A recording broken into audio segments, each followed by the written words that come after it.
Oite omnes! I'm going to be telling you about Catiline today, and my ancient source is Sallust from his book, The War with Catiline. Sallust lived from around 86 BC to around 34 BC. His family was Sabine and the only part of the local aristocracy. He is the only member of his family known to have served in the Senate and was therefore a novus homo, or new man, meaning he was not born into the ruling class. He grew up in a time of civil war that was filled with political strife that became a major theme in his writings. He wrote Bellum Catiline as a way to write about the corruption in the Roman Senate by tracking Catiline's conspiracy. In Rome, there were the ideal virtues of a man, which are not present in politics at this time, according to Sallust. In the Bellum Catiline, Sallust opens the story about how Rome has become full of vice. The politicians in charge were greedy, trying to increase their money and power. Once they had become greedy for these things, they became cruel in order to try and get it. This created a cycle where politicians became ambitious to try and get the power and money.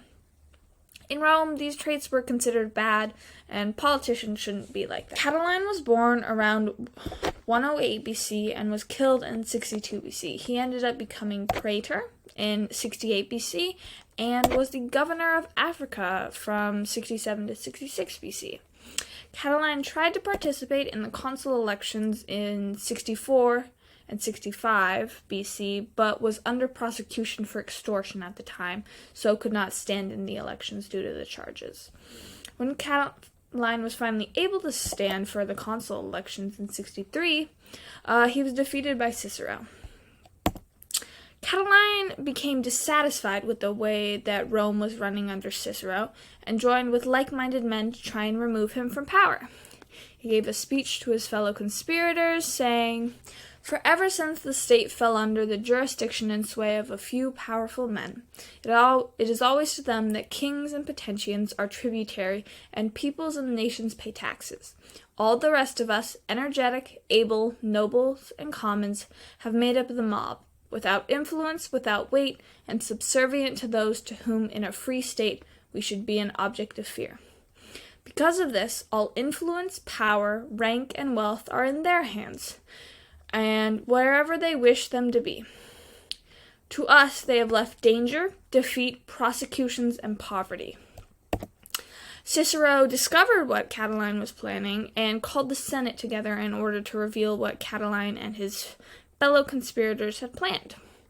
He gave a speech in the Senate called In Catilinam, which is his most famous speech. In it, he publicly denounces Catiline and his conspiracy. Catiline fled the city after Cicero's speech and fled with his troops to a town called Pistoia, now called Pistoia.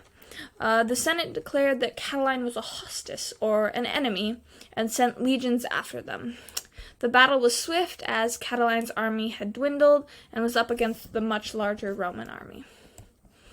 Once the Battle of Pistoia was over, Roman soldiers found Catiline amongst his slain soldiers on the field. When the battle had ended, it became evident what boldness and resolution had pervaded Catiline's army. But Catiline was found far in advance of his men amidst a heap of slain foemen, still breathing slightly and showing in his face the indomitable spirit which had animated him while alive. Finally, out of the whole army, not a single citizen of free birth was taken during the battle or in flight, showing that all had valued their own lives no more highly than those of their enemies. To Romans, politicians were not supposed to be greedy, cruel, or ambitious in order to try and get money or wealth. The politicians at the time abused their ranks in order to try and move up the social ladder. Catiline and his fellow conspirators fought against this immorality, but in doing so, alienated their fellow senators and caused violence.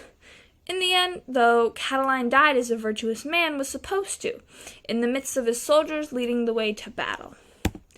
And this is my works cited. Thank you!